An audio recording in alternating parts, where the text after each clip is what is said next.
Hi, good afternoon, everyone. Thanks for joining us. My name is Raymond Karam. I'm the Director of Programs and Outreach here. Just want to welcome you. I want to quickly thank our panelists for making the time to join us today, especially Farah coming all the way from Kuwait. And with that, I'll just turn it over to my colleague, Kristin Diwan, who will be moderating the session today. Thank you. Great. Thank you, Raymond. I want to add my welcome to all of you. It's really great to see you and to see some new faces here at the Institute. We're a new institute, so we're really eager to get the word out there about the work that we're doing. And we're particularly happy then to see all of you coming for this really interesting event with two great scholars on an interesting topic.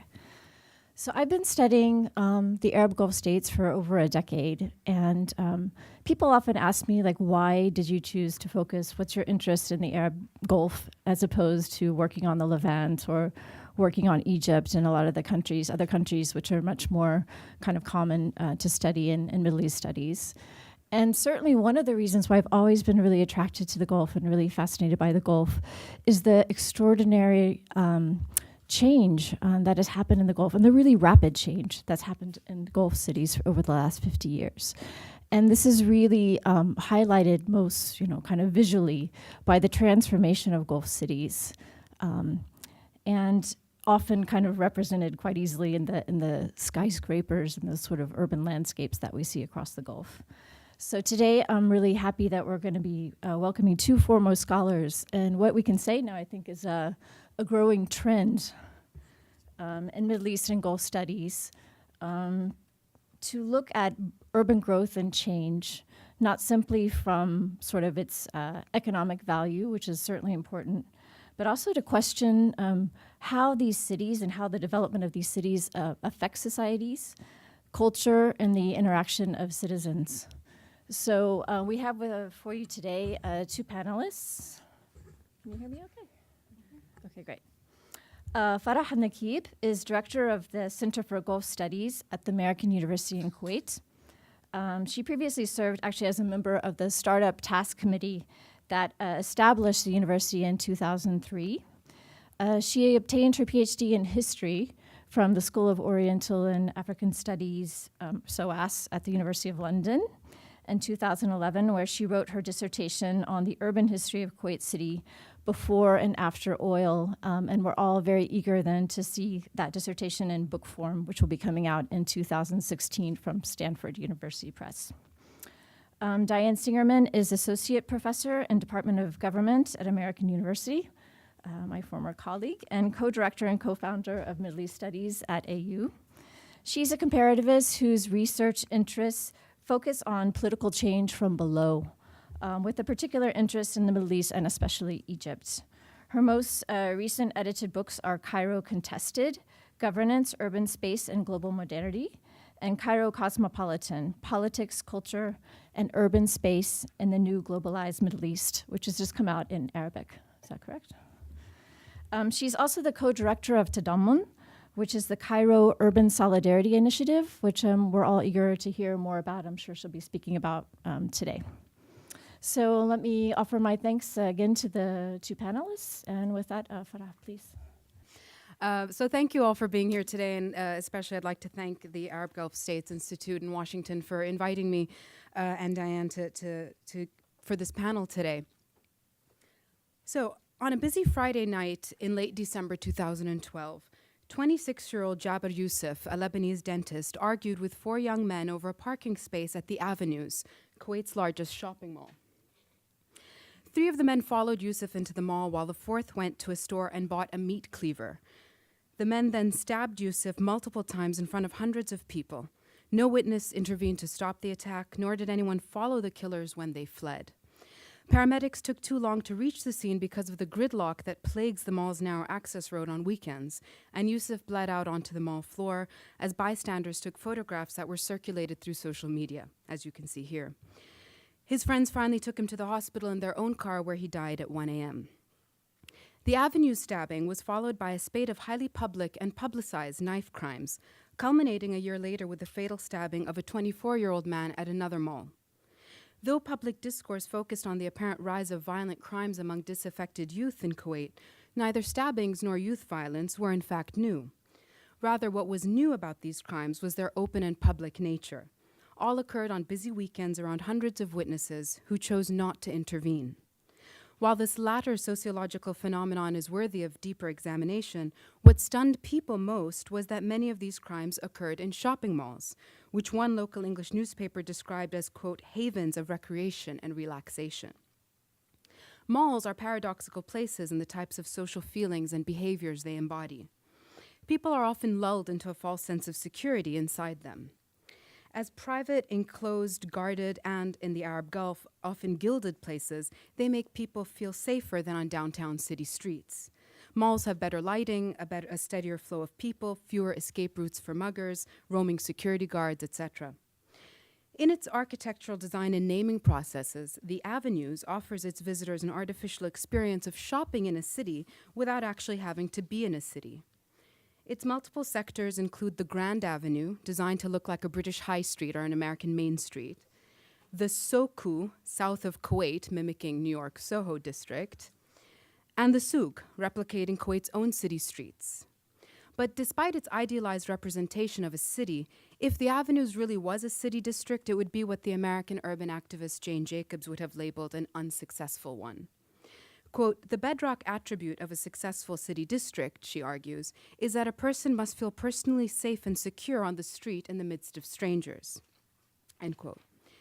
In well-functioning city districts, different people are doing different things simultaneously and at different times of day, going to work, running errands, meeting clients, sleeping on park benches, taking the kids to school, loitering, walking the dog, waiting for the bus, shopping, having dinner, and so on. Though this diversity makes city streets seem more dangerous and unpredictable than the seemingly protected and contained mall, Jacobs argues that this is precisely what generates safety. The more diverse interactions and public contacts people have on a street, the more feelings of mutual trust can emerge among the people who use it. Trust in this context relates to, quote, an almost unconscious assumption of general street support when the chips are down, when a citizen has to choose, for instance, whether he will take responsibility or abdicate it in combating barbarism or protecting strangers. Though most encounters between strangers in the city are trivial and fleeting, people are silently yet constantly negotiating various public spaces with one another. The sum of these repeated casual contacts is, quote, a feeling for the public identity of people, which becomes a resource in time of personal or neighborhood need. When the need to negotiate difference is removed, as it is at the Avenues, where everyone is doing the same thing, one's engagement with the public and inherent concern for the public good erodes. Malls, like deserted city streets, are therefore prime venues for antisocial behavior, be they acts of violence or of passive non-interference. Now, I begin my discussion today with the Avenues to highlight the reality that Kuwait today is in a state of urban crisis. And here I refer both to the urban landscape, where malls have become the quintessential urban form, and to urban society. The radical transformation of the cityscape after the advent of oil in 1946 prompted substantial changes in social behaviors and relations. In 1968, 2 decades after the launch of the industry, the Greek architect George Candilis lamented that due to the quote, brutal dislocations in the conditions of life provoked by oil, Kuwait, both the city and the society, had lost its primordial quality of urbanity, defined for more than 2 centuries by functional, spatial, and social diversity. Everyday life before oil entailed a close integration of the different functions of city life: habitation, commerce, worship, administration. The mix of domestic, economic, social, and political activities within the town's main morphological sectors, the residential areas, the markets, and the seafront, stimulated a vibrant everyday life in which the townspeople were constantly surrounded by different people and activities. As a port and market town, Kuwait was a culturally cosmopolitan place, and the townspeople were accustomed to interacting with diverse people and lifestyles, and lived in mixed neighborhoods. Foreign travelers to Kuwait in the 18th and 19th centuries regularly described the town as a friendly and accommodating place whose residents were, quote, tolerant to others and not overly rigid to themselves, end quote. In times of economic scarcity, people needed each other to survive, and the outcome was a society described as, quote, closely united and free from feuds and factions. This social reality was reflected in the intricate landscape, with its close-knit clusters of courtyard houses threaded together by narrow lanes and blind alleys that blurred the barriers between public and private realms. Now, the oil industry was launched in 1946, and in 1951, the state commissioned a British master planning firm to produce a plan to transform Kuwait into a modern city. The plan introduced to Kuwait the dominant modernist planning principles of the post-war era: functional zoning and suburbanization.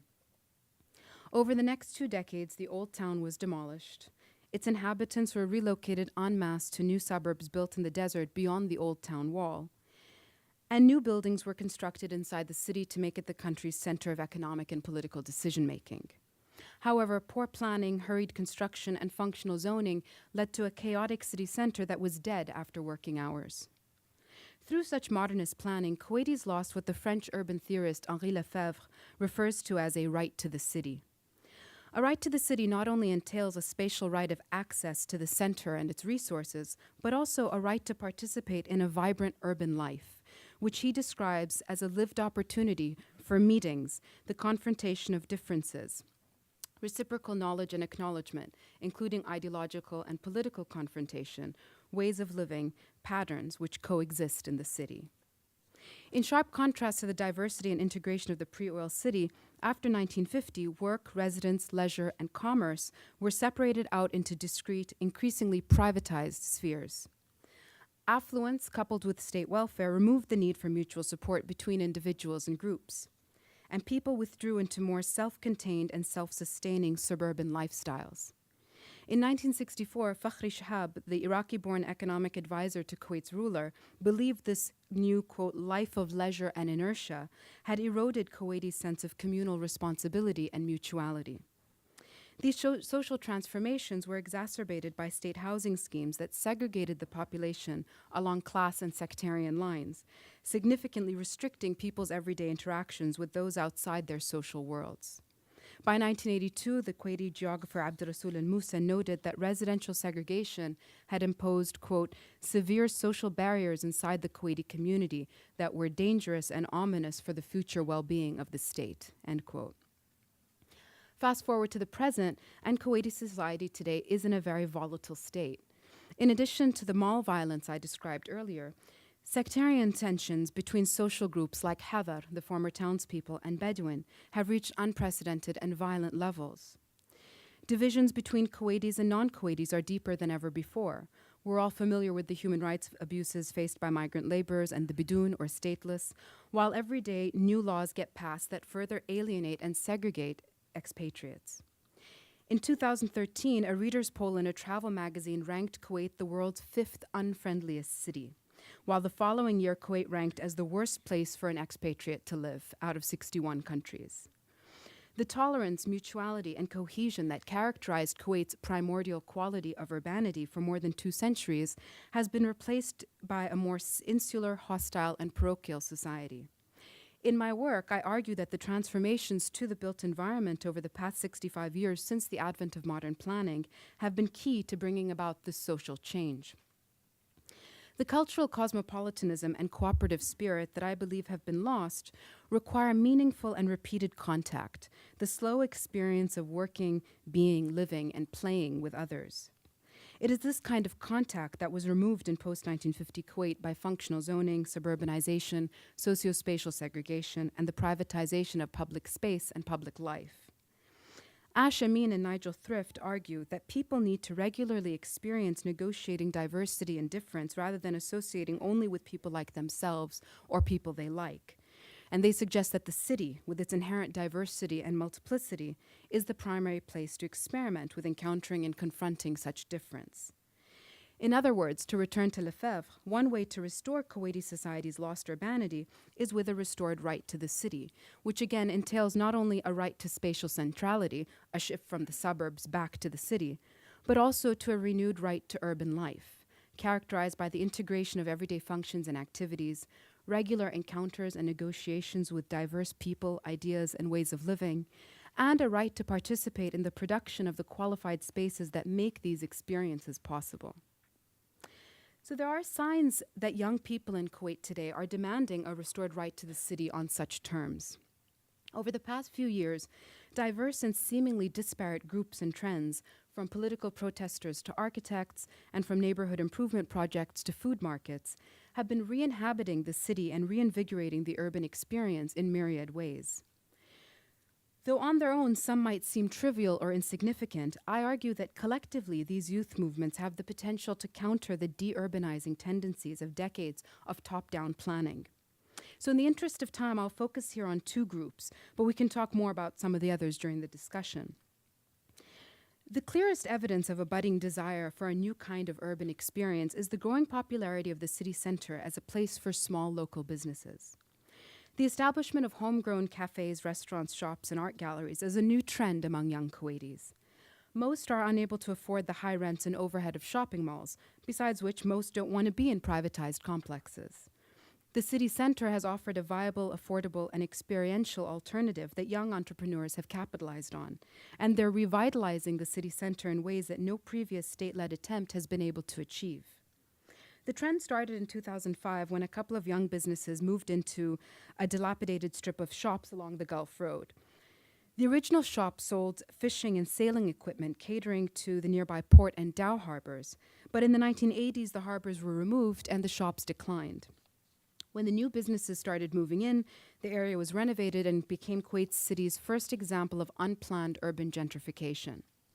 The area's success drew attention to the city center as a potential haven for small business owners, particularly given the presence of old buildings with cheaper rents.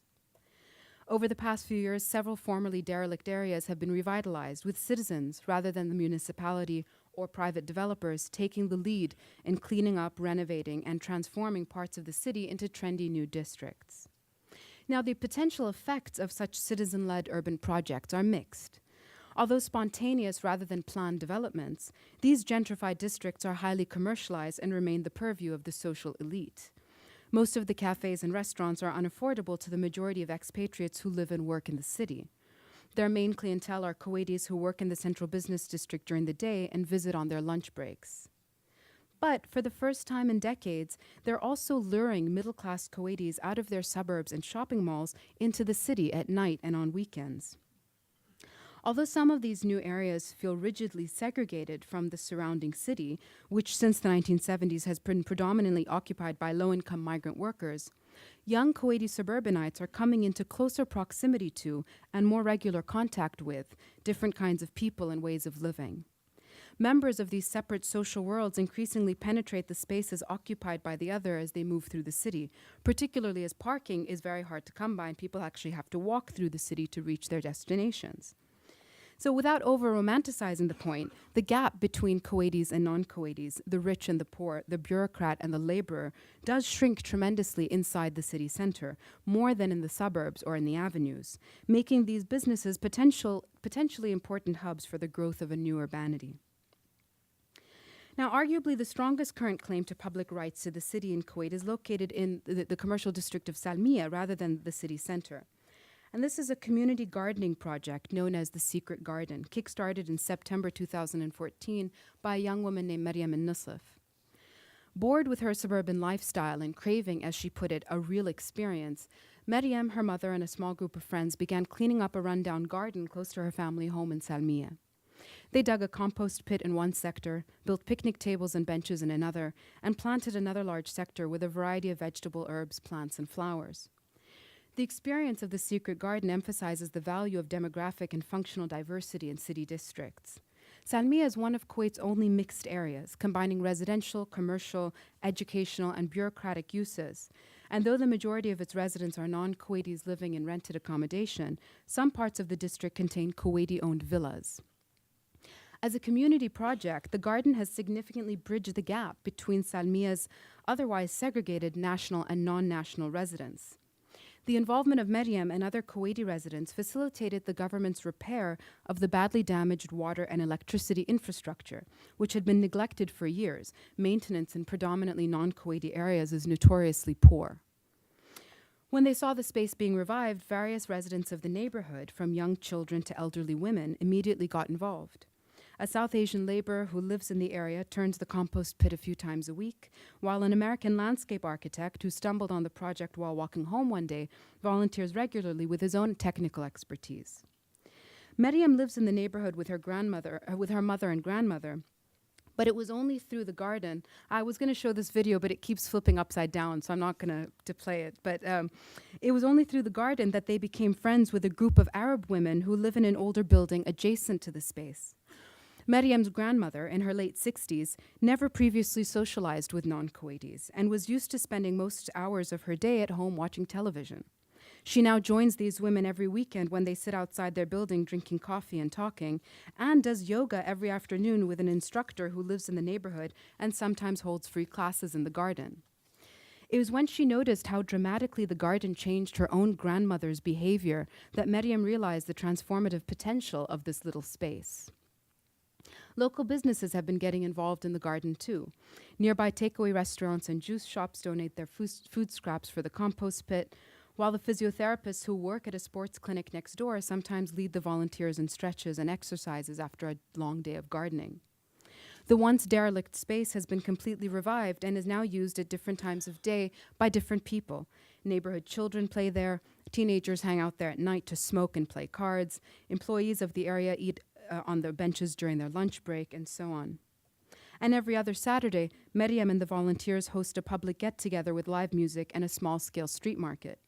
The vendors are of mixed nationalities and backgrounds, as are the members of the public who attend, most of whom come from around the neighborhood. The garden is perhaps Kuwait's only current example of unplanned cooperative urbanism. No single group controls the space, and all have equal rights of access to it.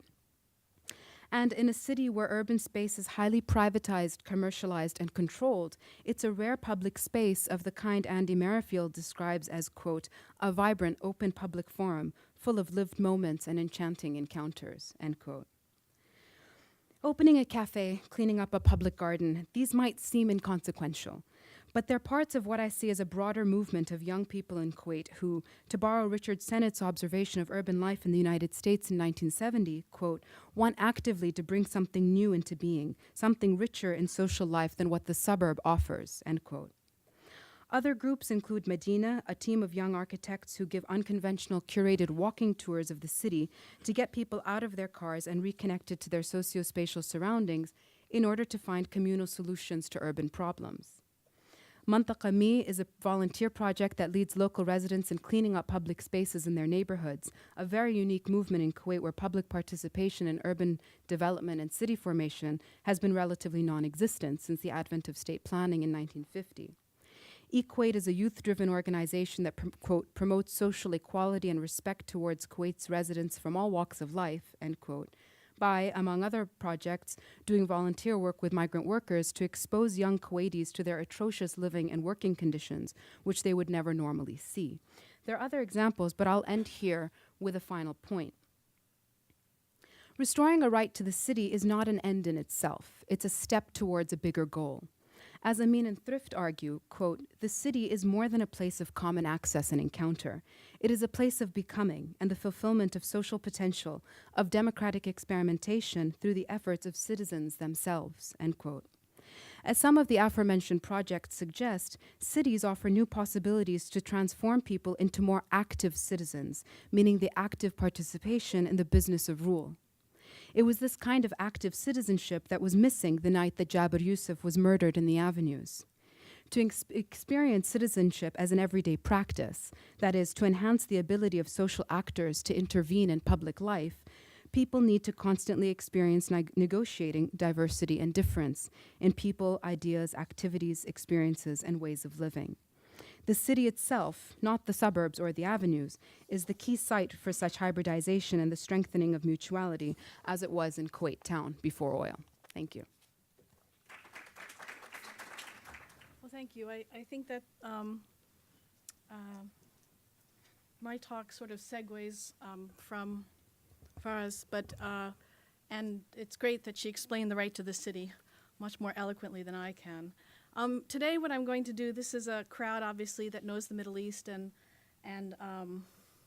knows many of these issues. So what I'm going to do is I'm going to try to bring together different aspects of my work and different aspects of the issue about youth and the city and political changes in the region as well. If you'll sort of, I'm going to be going kind of quickly in order to get some of these points in, right? So as we all know, one of the things that might explain some of the regional diffusion of the Arab Spring is neoliberalism, which has been a regional phenomenon, if not a global phenomenon. I'm going to be talking quite a lot about Egypt. And in Egypt, that has meant privatization. It has meant increased unemployment. If you want to attract global capital, you need to keep wages low. It has meant also the increasing informalization of the labor force, things that you all know fairly well. At the same time, there has been this issue of young people and what's happening to young people. And it was interesting that the 2010 Human Development Report was about young people in Egypt and their future, and what's going to happen to them, what is going to be the consequence of this youth bulge and the nuptiality transition. You all know that in the region there's incredibly high youth unemployment. Most of the unemployment in the region is youth unemployment. 83% of all of the unemployed in 2006 were young people, and throughout the region, 90% by 2010 were young people. So unemployment is basically a youth phenomenon, and it continues as well. Unemployment, if anything, is only going up in the region since 2011 as well, and of course because of conflict and extremely high levels of youth unemployment, Yemen, Palestine, et cetera, have to do with conflict. At the same time, even since 2011, unemployment figures in many countries continue to rise as the youth bulge actually declines. So the youth bulge, which was even larger before 2011, is slightly on the decline now. And I'm not going to go into those details. But anyway, at the same time, I've also worked on marriage and the costs of marriage as a consequence of field work in Egypt, where many people and many families were challenged tremendously by the financial costs of marriage, something that people didn't really talk about too much. Everybody talked about it, but academics didn't write about it, economists paid no attention to it. But if you pull these sort of forces together, these divergent issues together, you have a youth bulge, you have youth unemployment, you have marriage, which is extremely expensive, not just in Egypt, but in the Gulf as well. And you also have a demographic phenomenon of delayed marriage, people marrying at an older age, especially men, but also women, which was considered a goal, that we didn't want to have teenage marriage anymore. And at the same time, sexuality is housed in marriage, and you have delayed marriage.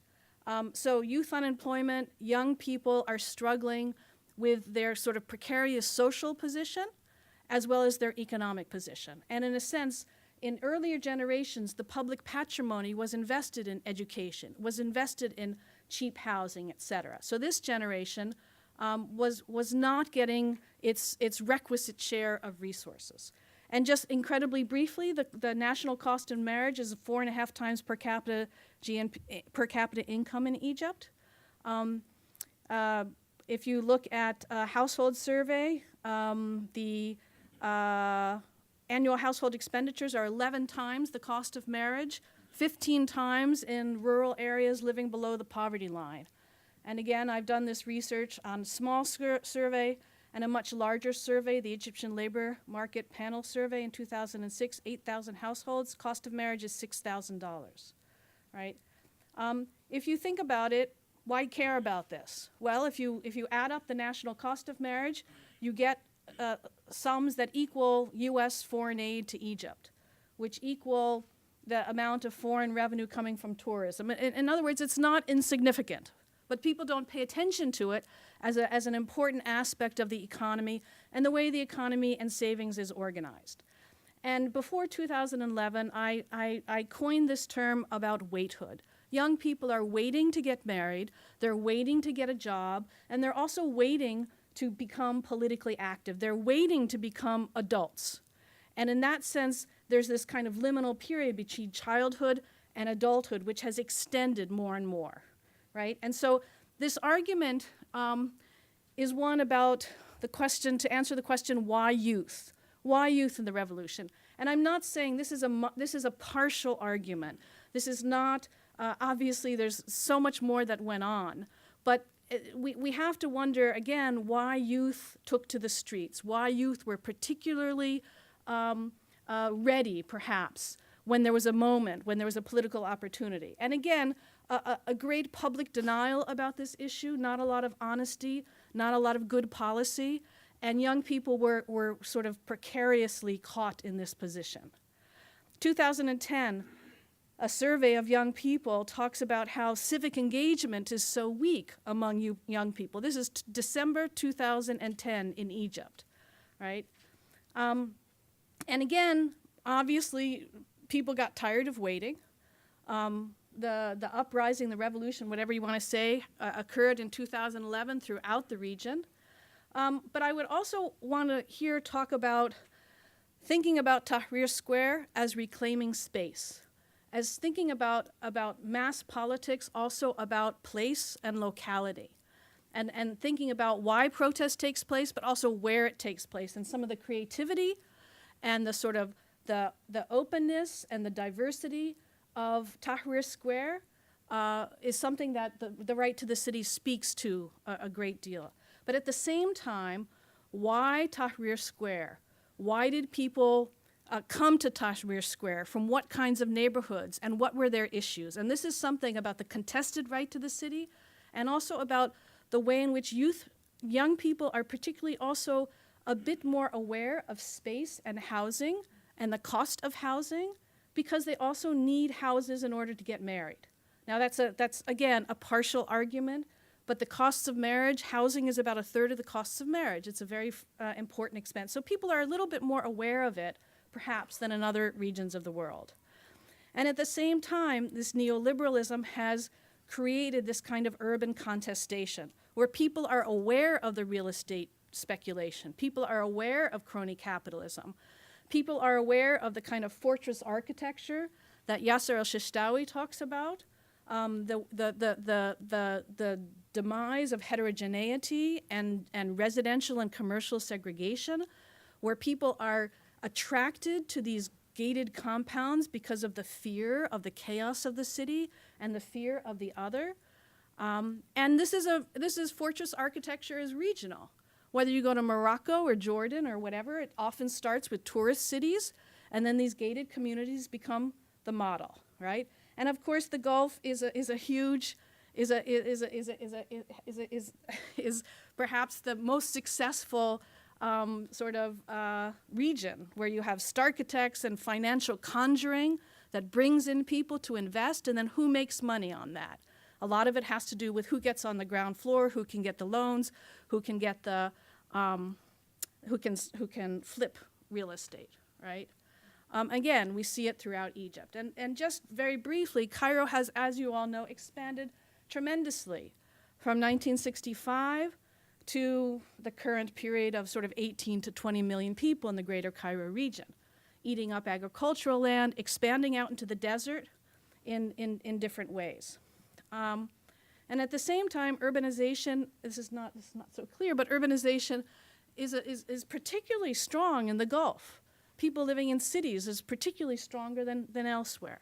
And young people, as a percentage of the people living in cities, is also quite strong, quite high.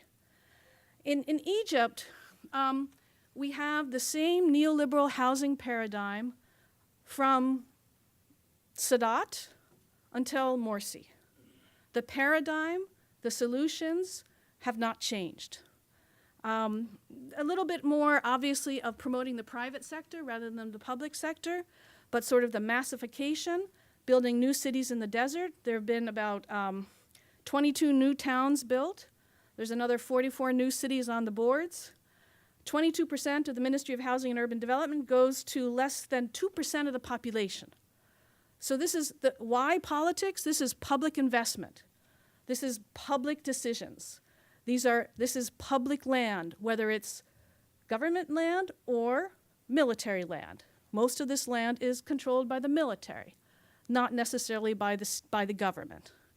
And again, when that land gets sold off, it's a matter for the public to deliberate about who benefits from that, right?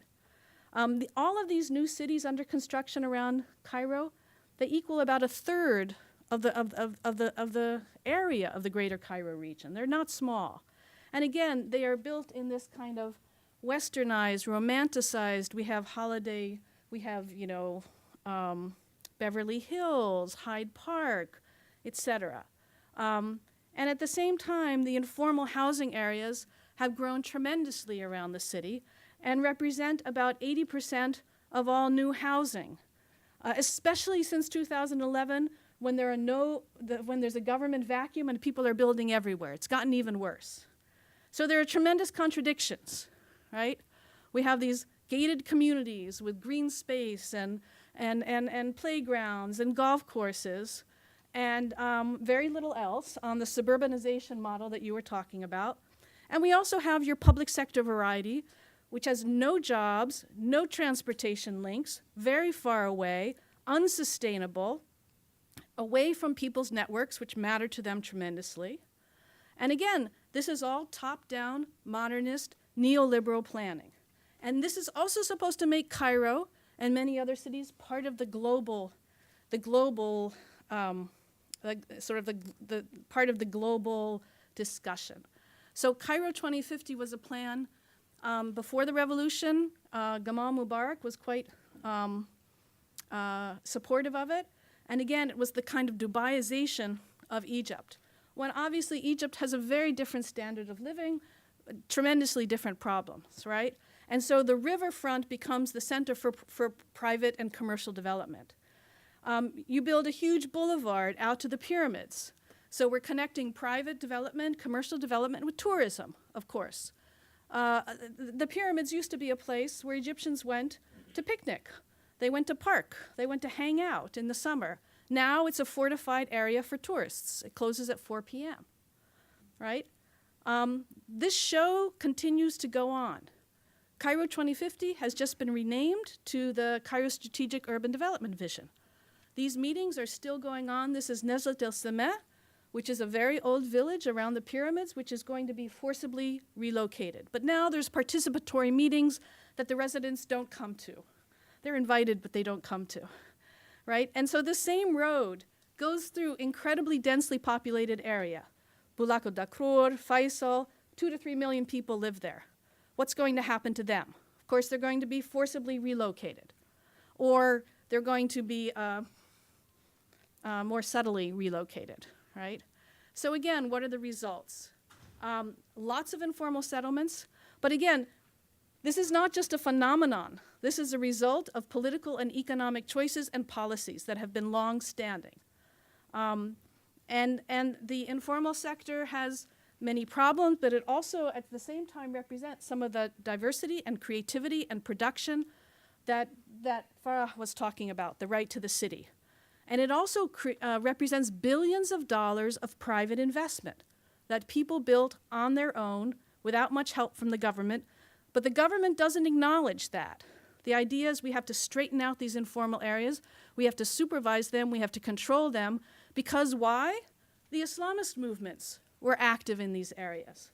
And so in the 90s and in 80s and 90s, as the Islamist movements started to organize and protest, the police and the firemen couldn't get in, right? And so at the same time that you have this phenomenal spread of informality, you also have the demonization and the stigmatization of people who live in these areas, which represent millions of people. Many of them are middle class, lower middle class. Some of them are even wealthy, right? And so you have neoliberalism without citizenship.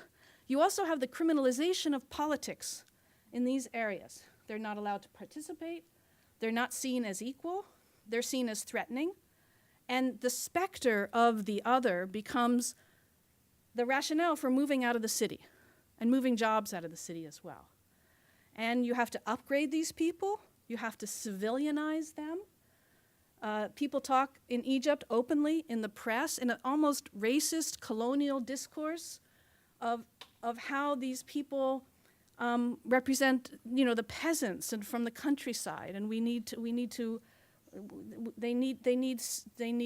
civility. They need to be civilianized, right? And we have upgrading schemes. We have USAID, lots of other donors, people trying to improve services, but without the deliberation and participation of the people who live there. And just if you allow me to bring up Jim Holston's notion of differentiated citizenship, the idea that what decides Who is a citizen? And what does citizenship mean? And basically, is it your address which determines what kind of rights you have? So that your rights to social welfare, to education, to housing, et cetera, are not equal. But it's because you live in this area, you get certain rights, you live in that area, you get other rights, right? And again, this is not something unique to Egypt or the Gulf or Washington, D.C. We can ask these same questions in many cities. So 2011, there's a revolution, massive protest, right? Dignity, freedom, social justice. Some of these schemes, like Medinati, et cetera, one of the first people in jail was the Minister of Housing. And all of the deals that were made during this period were now contested in the courts, and then they were let free, almost all of them, right? But social justice is still an issue. There's protest everywhere. All the young people, all kinds of people, philanthropy, initiatives, one after the other. And a lot of them are about the city, about space, about buildings, about garbage, about public services. And people demanding better public services. You know, they're not going to pay for water anymore. They're not going to pay for electricity anymore because they're not getting these services. And despite the change of regime at the top, when the Morsi government came to power, when the Morsi government was removed from power, when General Morsi came to power, there's still the same kind of paradigm. Let's build, the government's going to build cheap housing, more cities, et cetera, demonizing the poor, right? And so the neoliberal paradigm moves on, and all of this public investment is in one city or two cities. And what about the rest of the country? The government of Egypt recently started talking about stopping informal housing areas and slums, right? Let's just stop them, let's get rid of them. And at the same time, there's massive housing vacancies in these areas, 7 million vacant apartments. Nevertheless, let's keep building and let's keep building, right? And there is a new Ministry of Urban Renewal and Informal Settlements, and they are trying to do things better. Leila Iskander is the new minister. They're engaging with people, et cetera. But, and I'll go quickly here, nevertheless, one of the new ideas is let's move the capital, and let's build a new city, right? 30 billion sterling for this new city, right? And so let me just explain that I am a co-director of Tadammun, the Cairo Urban Solidarity Initiative. And in a sense, Tadammun is about the right to the city. It's an urbanist think tank. The idea is to write about informal areas, their history, their politics, their character. It's also about talking about the right to the city vis-a-vis the Egyptian constitution. And what rights to the city are there already in the Egyptian constitution? What should there be in the new drafts of the Constitution? And we were involved in working with other human rights organizations and other urbanist organizations to talk about an urban constitution and what that would look like. We also work on things like the social function of property. This is a case study of Isbet Khairallah, which is one of the informal areas that is incredibly densely populated, split in two by the ring road, but that it actually has some vacant land. Who owns the vacant land? It's the old polo grounds, and it's like the artillery division of the army or something. And this area is planned for development, but it's a very vibrant area. And what we do is we try to document these cases and to raise awareness about the situation and how they might use the land, but also to raise awareness about lawyers for 30 years have been following their legal rights in the court cases to earn title to their land, right? Unfortunately, nobody else knows about this legal strategy where the court says there's a state interest in maintaining this community. And so what we do is bring activists together to think about these court cases and these legal strategies, because it's not just about legal rights. All of these people return to the same community. So how do you change the community?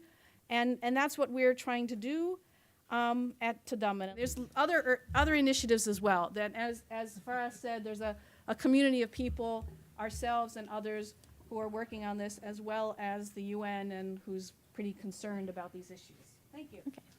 Thank you.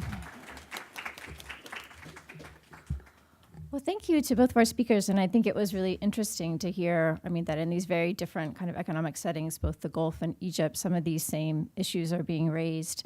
And I was wondering if both of you could reflect, because a lot of what you're talking about is drawing a connection between,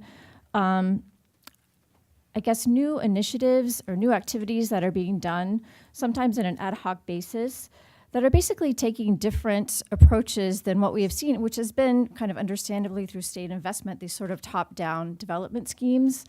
And so I'm wondering to think a little bit about the meaning of these initiatives and the participation, and to get into that and why this is happening now with this current generation. And to get into that, I wanted to ask Diane if you could talk just about the experience of Tadaman, because I know that your project is to try to make citizens more aware about plans. So is there sort of a consciousness about these things, or is it something that, that is already there? Or what are sort of some of the challenges of bringing people on board? And more directly for Farah, I'm really curious about these groups and these young people. What are their ideas about what they're doing? Are they just, doing these activities because it's an interesting way to kind of develop the city or have new areas? Or are they reflecting on really what this means in a broader context about the importance of sort of participation, or what that might even mean in terms of sort of political issues of citizenship? I think that, there you go, that Tadaman was started in 2011, and it's a collaboration with my Egyptian co-director, Karim Ibrahim, people who were involved in a successful initiative, which was building the Al-Azhar Park, which is the Aga Khan Trust for Culture project. So these are people who are architects, who are planners, who had experience doing something successfully and negotiating with the Egyptian bureaucracy and working to try to figure out how to do things in a also a kind of I would say a sort of exploratory and creative way that was also flexible. And at the same time, many people have been made aware. You don't have to make them aware. Their houses are crumbling. It's illegal to renovate them. There's tremendous problems with services and water and electricity, et cetera. So that, and at the same time, there have been some kind of very public confrontations right near Tahrir Square about, for example, in Ramla Bulaq, there were fights at the World Trade Center. Somebody was killed. There was confrontations between the residents and the people in those buildings. And they have been already moved out from the center city into Zawiya al-Hamra in the 60s and the 70s and even later. So there is an awareness. And what Tadaman has tried to do, in a sense, is what you all are trying to do, which is create a kind of urban think tank to write about these issues in a way to raise consciousness, to raise awareness, to engage with the public, and to also provide evidence-based research about some of these particular areas. One of the most important things about the right to the city is the democratic management of the city. And that's a real challenge. That's a tremendous challenge. One of the things we write about as well is about local government, because as you all probably know, there's no mayor in Cairo. There's hardly any elected mayors in all of the Middle East, in Lebanon and Morocco. And you have to ask yourself, there's this huge uprising, but where are entry points for people to gain political experience? And what are the entry points for politics that shouldn't be because I'm a political scientist, I can start a political party and become and run for national office overnight. There should be places, lower order of places where people can gain political experience. And so there have been no municipal elections since 2011. It's only the executive council. Nobody pays attention to local government. Nobody researches about local government in Egypt and the Middle East, very little. And this is an area where local government matters a lot to people. It matters in terms of sort of services and other things, but it's also not been a place where people can come to solve their problems. And so we're writing about who manages the city. What are the 33 different state entities which manage the city? What are people's rights and responsibilities? And so we have a Know Your Government section, for example. And we want to take those things seriously. We want to know about them. We want to sort of dissect who is supposed to be in control of X, Y, and Z and focus on that. So we have workshops with people, asking them about what are the problems in the community. And then what we try to do is we take it and we do this sort of research about, well, who is supposed to control that and how does that work? Yeah. I think in response to your question Chris, about, you know, their ideas about what these different youth groups are doing and what this might mean in terms of a broader context. I mean, I think some of the groups, and you mentioned it even in relation to, you know, in relation to politics. I mean, elsewhere, I didn't focus on it here because I've written about it elsewhere, but I've also looked at the role of public protests and the return of political contestation to the city and over the city that Diane has alluded to. But in the interest of sort of sticking to the examples that I was discussing today, I think if we can go back to the two, like the businesses that are opening in the city and then also some of the other more participatory types of groups and what their ideas are about what they're doing. And I think it's an important question because I want to, there was something, you know, one issue that I haven't been able to discuss as much in the talk, but that I unpack elsewhere in my writing about some of these new sort of urban districts that are getting sort of gentrified, but, you know, it's like citizen-led gentrification rather than top-down.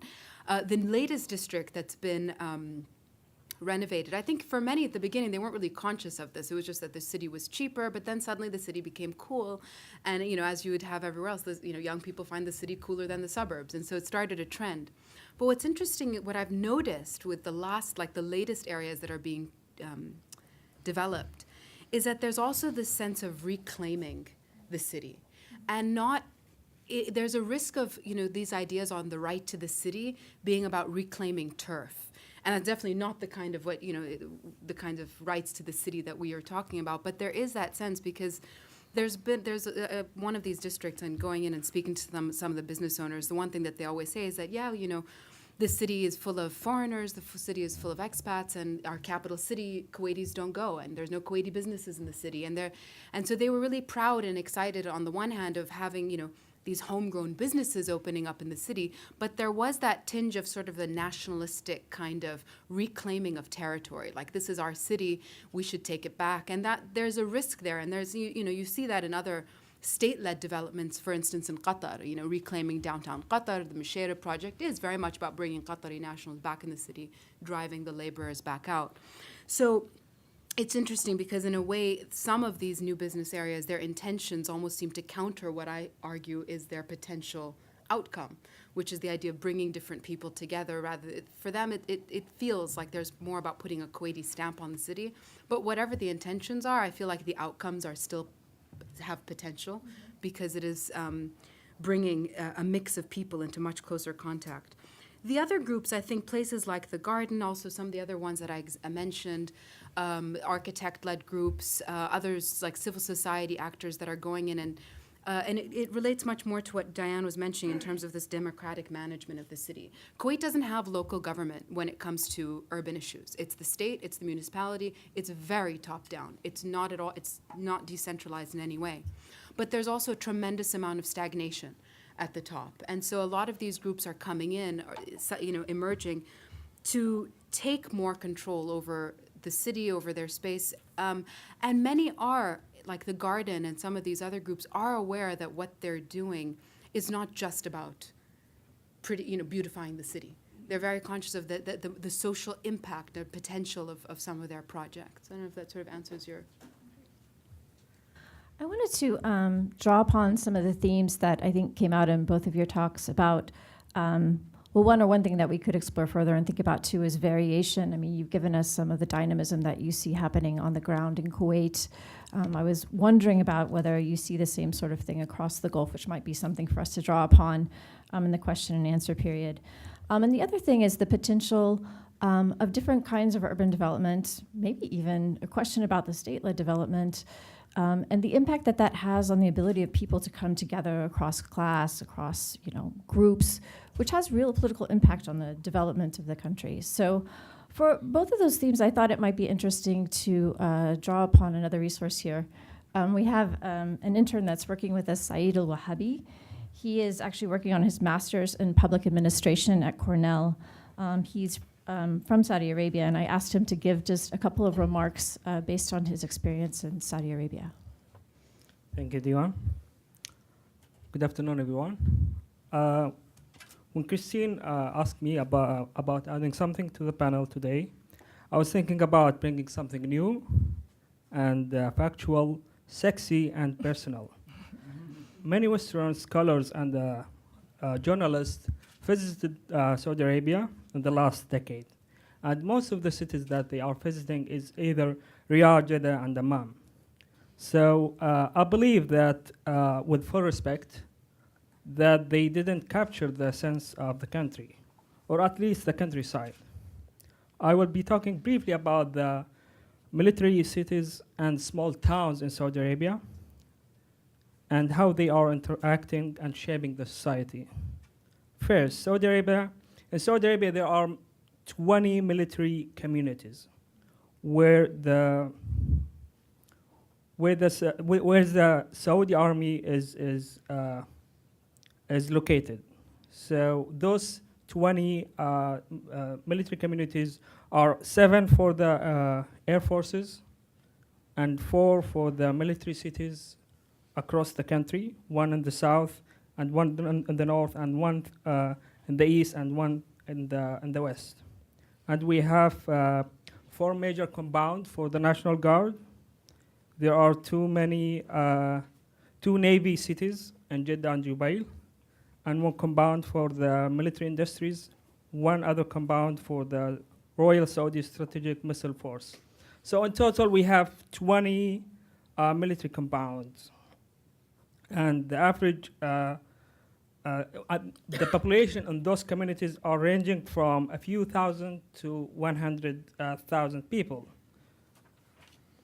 And once I'm saying personal, I was born in King Fahd Armed Forces Hospital. It's one of the finest hospitals in Jeddah. I remember that the houses over there in the military cities that I was living in, the houses there were brown, identical, but efficient. Parks were taken care of. There are many services from the government itself, and they were free. So you'll get free water, free electricity, and there are social clubs and even music classes. We were having music classes in that community, despite still being forbidden in the rest of the country until now.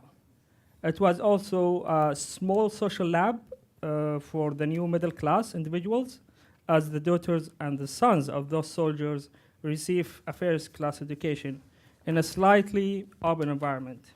These communities are the country melting pot, where people from different regions and classes work and live together, and creating a new national identity, where the state, only state, and the king comes first.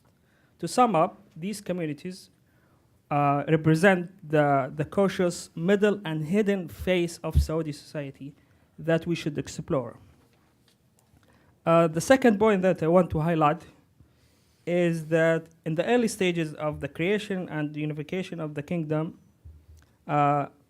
especially during the early 1920s, King Abdulaziz's advisors proposed a plan to encourage tribals to settle down in small towns, especially in the central region of Saudi Arabia, which called those small towns, they called them Hijra. And this project, which was known as the Bedouins settlement, aimed to convert the society into a more urban environment with a comfortable government jobs and educating a new generation of statesmen, not women at that time, to help the young kingdom. Today, this policy of settlement has created a major challenge for the government to deliver services. here are some numbers. So if you think about the Riyadh province, which is in the center of the country, there are 455 small towns. And if we are thinking about the eastern province, we have more than 100 small towns. And if we are thinking about Al-Qasim, which is a little bit in the north of the country, we have more than 155. So those small towns, and I wrote an article a few years ago, and I was calculating how many of those small towns we have. So, and the ranging, I was summing up that we have 100 small towns with average population in each of those towns of almost 100,000 people living there.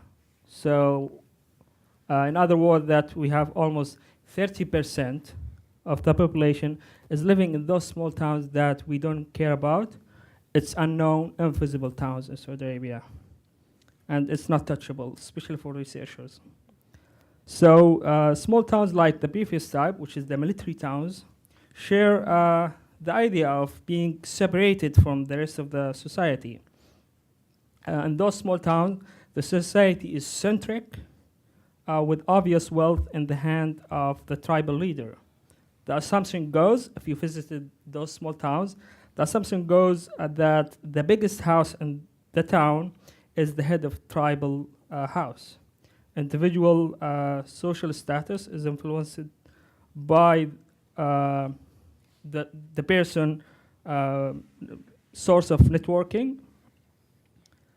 And so from those two examples that we have right now, which is the military and the small towns, next time when you research about Saudi Arabia, think about one, those guarded communities where members of the military and other state security sector officials and soldiers are living with their families with different national identity.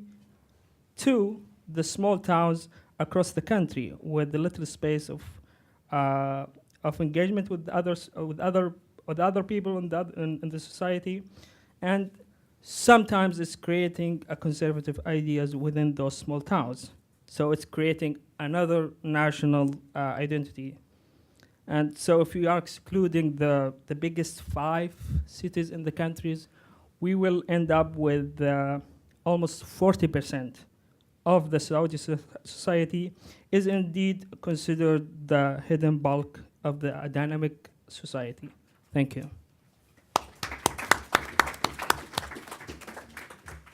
So thanks, Said, for giving us a contribution. Clearly that shows, again, sort of a top-down state model, clearly in military cities.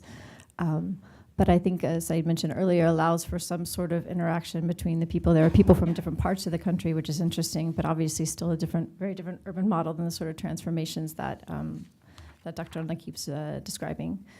So I think now maybe it's good to open up and offer the opportunity for some of you to ask questions or share your experiences. Hi, my name's Steven. I'm an intern at the Middle East Institute just up the road in publications for the summer. I do have a question for Ms. Al-Nakib. I liked how you were talking about the urban garden project and how it was started by an individual who was really disillusioned with her sort of suburban lifestyle. And I was just wondering, from your research and just your experience, living and working in Kuwait, what do you think, from sort of like an urban planning, urban development perspective, this kind of like disillusionment of the suburbs, what is this going to have on the way people live in Kuwait and residential zoning laws, or way people decide to live in the city? Thank you. Maybe we'll take a couple questions if it's okay. Maybe go on the very back. Hi, my name is Abdullah Hindawi. I'm doing my PhD in political sociology, and my question is to Diana. So I was educated and born and raised in Egypt, and my question is about the impact of some social urbanization on some different societies in Egypt. So I come from a middle class family, and we were like injected those ideas of, like, as you stated, in the marriage and how sexuality is house and marriage, etc. And we always feel that we are in a race. So marriage is actually a goal in Egypt, that we go to school, we compete, and then we go to work to save money to build a house, and then get married, and then we recycle those ideas to our children, and so on. So my question is about, do you think that the urbanization of some societies like slum areas or others, would this affect the ideas of some fundamental ideas and values in the society, regardless of where they come from, whether they come from a slum area or a middle class or high class, whatever? About marriage? Yes, some social values, including marriage and sexuality and others. Let's take one more question over here. Thank you. I'm Madeline Murphy Hall. I'm at the State Department. Farah, this question is for you. How has the state responded to the youth movements that you've brought up, recognizing that they implemented policies to purposefully ghettoize certain populations? Thank you. Two great questions. I'll start, Stephen, with your question in terms of, and of course, what we're seeing in Kuwait with these younger movements and that sort of disillusionment, that's not unique to Kuwait. You know, it's a kind of suburban boredom that, you know, second, third generations, you see, you know, you saw it in the United States in the late 60s, early 70s at the same time. But I think, you know, in terms of how young people might start to change the way they live in the city, the other side of that, though, is the heavy, still, then the sort of leads into Maddie's question in terms of the role of the state in providing, in urban planning. And their state is still very much in control of how the city is transformed on a larger scale. These small little pockets are emerging, and I'll elaborate on that more. But in terms of how people actually live, there aren't that many alternative options for especially for you know, it's a very segregated city, A, and B, you know, people are bound by the state housing policies, by state, you know, the state's construction of neighborhoods. It's all top down. What you do see just barely emerging over the last few years is that more younger people are interested in renting apartments in the city. And that's part of the housing shortage. There's a massive state housing shortage, and so younger couples who get married, for instance, are increasingly living in rented apartments, which, you know, is not common in their parents' generation or those before that. So that is, you know, you do see, but more and more, you know, people are going into that kind of more urban type lifestyle. So it is changing, but I think this is still very much something that we need to observe over the next few years. But I do see that there's a general sense of boredom and disillusionment with the status quo in many different ways. And you see it in the businesses and all of these, you know, the franchise culture that's plagued Kuwait over the last 20 years. And so these are little signs that people want something new and different. And it's definitely going to impact, I think, even residential patterns. Now, the question then becomes, and this goes into Madeline's question, in terms of how the state responds to that. And I've been trying to figure that out. You know, when it comes to things like businesses, they're not making it any easier. Kuwait is notoriously a difficult place to open business, and all the different small businesses that I've been speaking to have said that they have really suffered by the municipality's laws and rules. But then you have, for instance, the Garden approached, you know, the Ministry of Agriculture to fix up the water mains and the Ministry of Electricity, and they responded. They did. So, but it hasn't, though, impacted yet or changed the state's approach to planning. It's not suddenly, you know, people at the top are not yet, you know, saying, oh, well, there's something different emerging at the bottom. Maybe we need to be paying attention to what these different groups are demanding or asking for.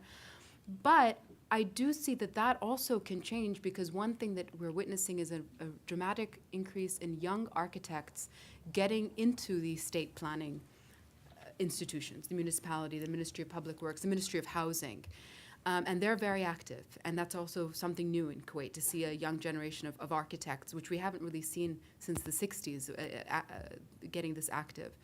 So there could be potential, but as of yet, it's, you know, the status quo from the perspective of the state.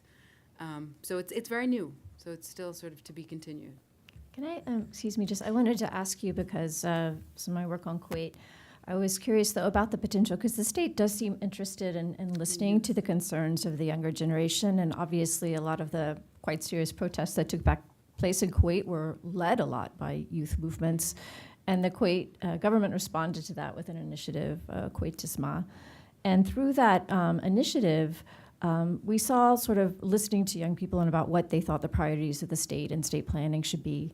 And you saw a shift from the focus that Kuwait should be sort of like a financial center to the idea that Kuwait should be a center for small and medium enterprises, which I think goes along very well with this kind of urban changes that you're talking about. And I know that the state has given a huge budget now, tremendous budget to this issue. So do you think there are avenues and means for this sort of desire and change within Kuwait specifically? And we can talk about whether that exists in other of the Gulf states to cause this transformation. Yeah, and of course, any change like this after 50, 60 years of oil is going to be slow. Also because there is, more political participation, and so Parliament does have to vote on all of these, even like the funds that you were talking about, and so the process, it might take, for instance, longer than elsewhere. Like for instance, in other places in the Gulf, you see a lot more, to go back to the question you asked earlier in terms of comparing with other Gulf cities. Urban change and urban development happens much faster in other parts of the Gulf. In Kuwait, you always hear the complaint, well, Kuwait's fallen behind. It used to be the leader in the Gulf in the 70s. And the flip side of that, though, and it's always blamed on the political stagnation in Parliament and the deadlock with the government, the flip side of that story, though, is that slowdown from the top is what has opened up the space and the opportunity for these kinds of bottom-up movements to emerge. But I do see that there are signs of even the state responding more and listening more, and the different kinds of there's now a new Ministry of Youth that has been set up, and so yeah, I do see that changes at the top are going to come about as well. But I see that the changes at the bottom are happening particularly because of the stagnation at the top. Diane? Thanks. In response to your question, I would say that in our research and our survey, and actually a marriage module has now been added to the Tunisian labor force survey as well as the Jordanian one, so we have data on marriage. But you see across class very similar sorts of investments in marriage, in housing, in dower, in furnishings. And so it isn't necessarily something that the goal to marry and the economic challenge to marry is challenging to many classes. But I do think it's somewhat the middle class that gets particularly squeezed, or sort of the lower middle class. Young people who are, as you say, they're planning their education trajectories. They've done well, they're good citizens, they've studied, they're saving money, they're trying to get married. And a lot of people think about gender only related to women. And it's also, there's a question of masculinity and what masculinity means in the region. At the same time, I think that we should remember that Egyptians invest in real estate. The most important investment for Egyptians is real estate, and land auctions are incredibly competitive, and that continues to happen. And so that affects young people too in a different way than it does in some other places. And finally, Tahrir itself. In a sense, some people would argue there was a kind of a challenge of young people to kind of ageist and the older generation not really delivering very successfully. And at the same time, the uprising was about dignity. I would argue it was also about the body, and for the body to be safe from torture, and also the dignity of men and women, whether their security from the police, from the security services. And that sort of morphed also into then a question about sexual harassment and various encounters and violence during those protests that then led to kind of a questioning, awakening, beyond those people in the women's movement that were interested in that.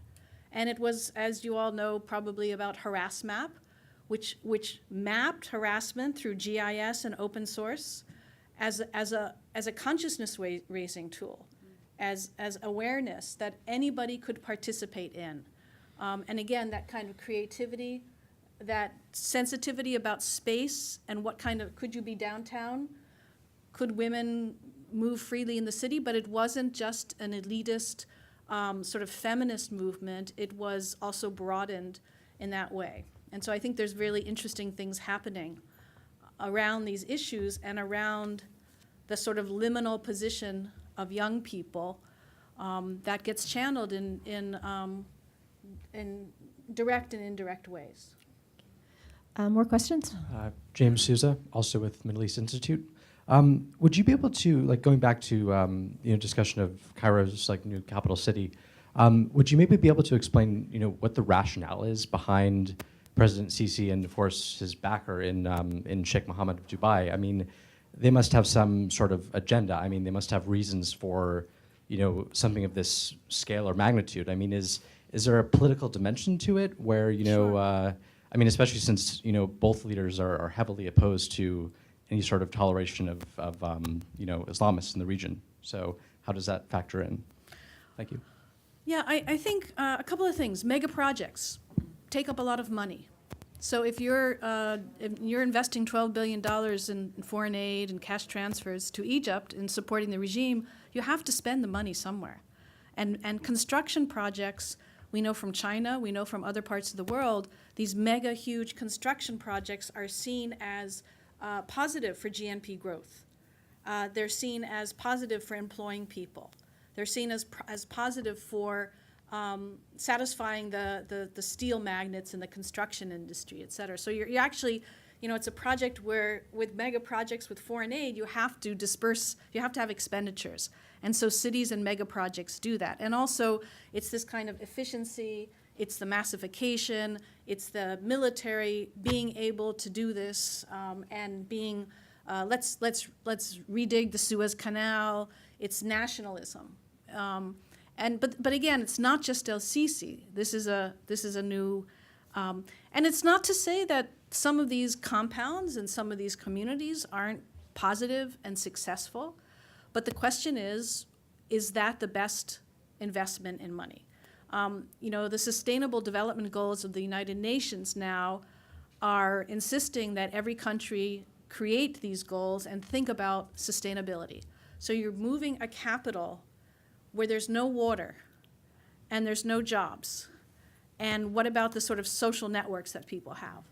But people make money on this, obviously. There's a lot of real estate speculation. There's a lot of public loans, public monies. Shana Marshall has worked on some of this at GW and others.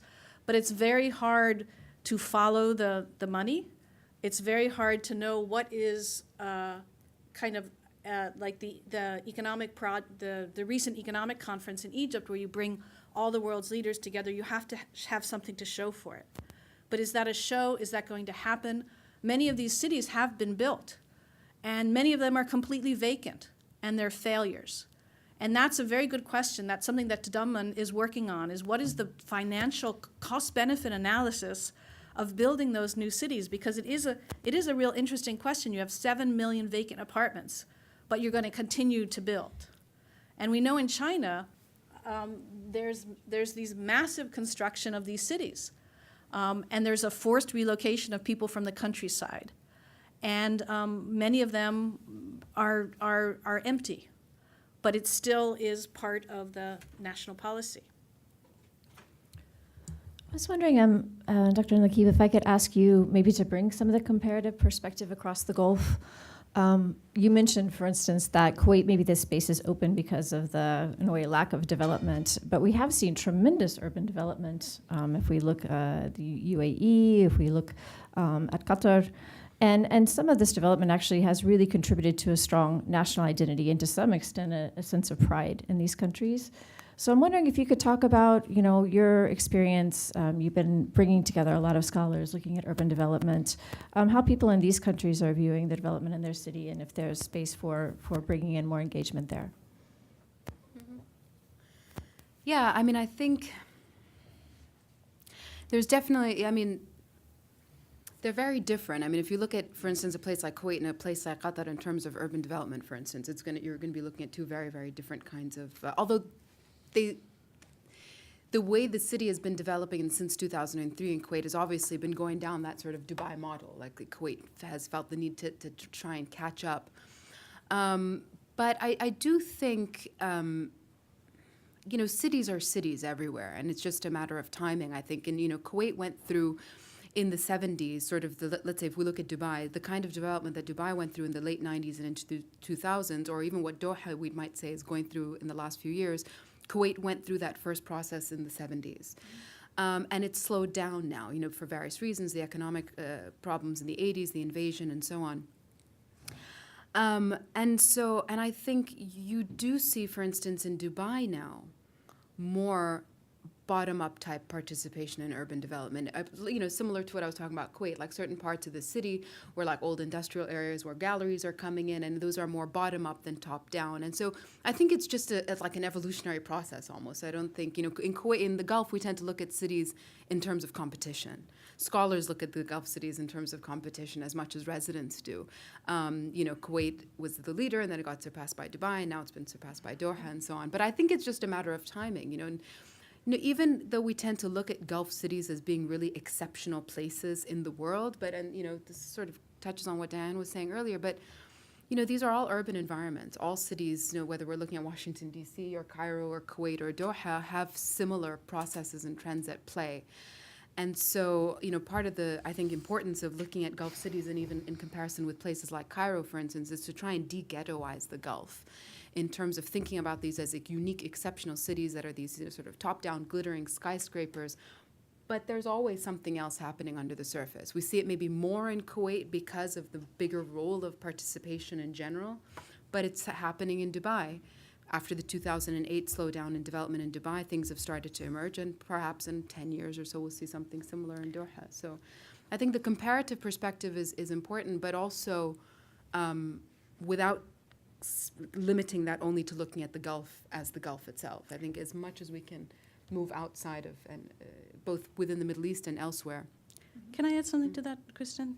I think the other thing that I think is different comparatively, and I have a nice map of the Middle East and mayors and the lack of elected officials at the local government. So, China has a communist party, but it also has participation within the Communist Party, and the rural areas are sort of, there's some resistance there. But what's really different, I think, in a lot of places is with development, you would have local actors and you would have local politics, you would have zoning boards, you would have public hearings, you would have a state level elected or a local level. And in the Middle East, and in Egypt in particular, you just do not. So it's all within the state, and it's within various planning ministries and entities within the state, and that local deliberative level, which may not be so strong and may lose many battles in parts of the world, is really absent, right? So there can be top-down modernist planning because commercial interests work with the state. They work with state officials. They work with the Ministry of Local Administration. In Egypt, it's called the Ministry of Local Administration, not the Ministry of Local Government, right? And nobody seems to care at all. I mean, they don't really care in Egypt that there haven't been parliamentary elections, and the municipal elections are supposed to be held after the parliamentary elections. So since 2011, there have been no municipal elections. And if you ask Egyptians, which I have, explain to me local government in Egypt, how it works, how many people, how are people elected. People don't really know about it, and they think it's insignificant. And I think that there's other people, Janine Clark and others, working on local government and how that works. Because again, that's the question about, do you want a massive development next to you? What are you going to do about environmental issues? Who solves those problems? In the Middle East, it's the state. And it's fairly high level at the provincial level. And again, in Egypt, governors, almost all of them come from the police or the army. And they have since the 70s. So it's not so different that there's a general in power now, because the question about the provinces and the city is fundamentally a security question.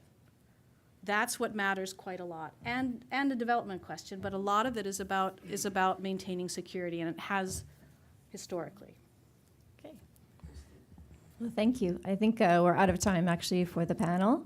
Hopefully you've given us some good suggestions and recommendations. I know that we're looking at municipal elections and municipal governance in the Gulf as well, so maybe we can come to you with another panel looking at these issues. But thank you very much for your participation. Thank you all for coming, and have a nice afternoon. Thanks.